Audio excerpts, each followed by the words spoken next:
Andrew Carnegie was born on November 25, 1835 in Scotland. At age 7, Andrew and his family moved to Allegheny, Pennsylvania. At a young age, Carnegie worked for his father at a hand loom, making about $1.20 a week. A few years later, his father died. Due to this, Carnegie took it upon himself to become educated in order to support his family.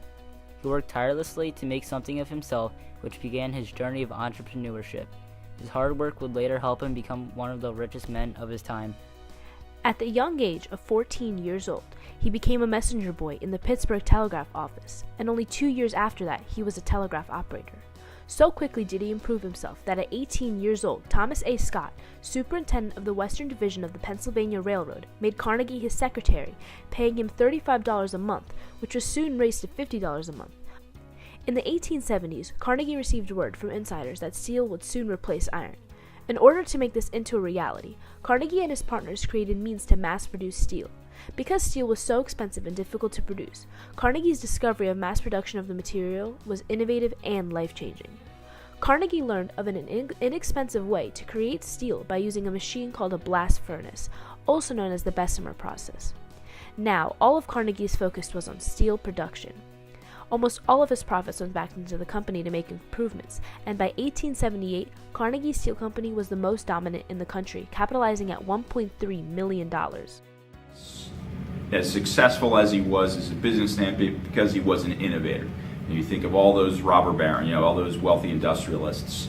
They were innovators. In his case, the whole idea of vertical integration, right? He was, you could say, the inventor of that particular business model. By the 1880s, he partnered up with the H.C. Frick Company, and with that, also acquired the Homestead Mills through a process called vertical integration. This expanded production drastically. With these positive changes, there were also negatives, that being the Homestead Strike of 1892. The strike began due to the harsh working conditions of the workers. The strikers were brutally suppressed by owners with violence.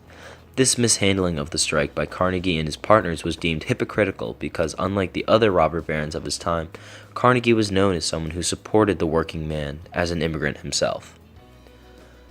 This is seen from an excerpt from An Employer's View on the Labor Question, where he stated, "The right of the working men to combine and to form trade unions is no less sacred than the right of the manufacturer to enter into associations and conferences with his fellows, and it must sooner or later be conceded." The horrid aftermath of the strike, along with Carnegie's hypocrisy, largely tainted his reputation with the working man. Finally, in 1901, Carnegie wanted to retire from business to focus on his family and philanthropy. His philosophy was, quote, "The man who dies rich thus dies disgraced." In order to make this happen, Carnegie sold his steel company to banker and financier J.P. Morgan for $480 million, making Carnegie the richest man in the world. He used 90% of it towards public libraries such as Carnegie Public Library and Washington Public Library, and educational spaces such as Carnegie Mellon, a very prestigious university.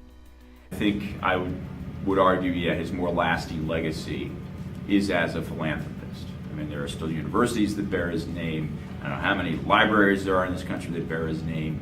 And that idea of giving back is something that is part of the American ideal.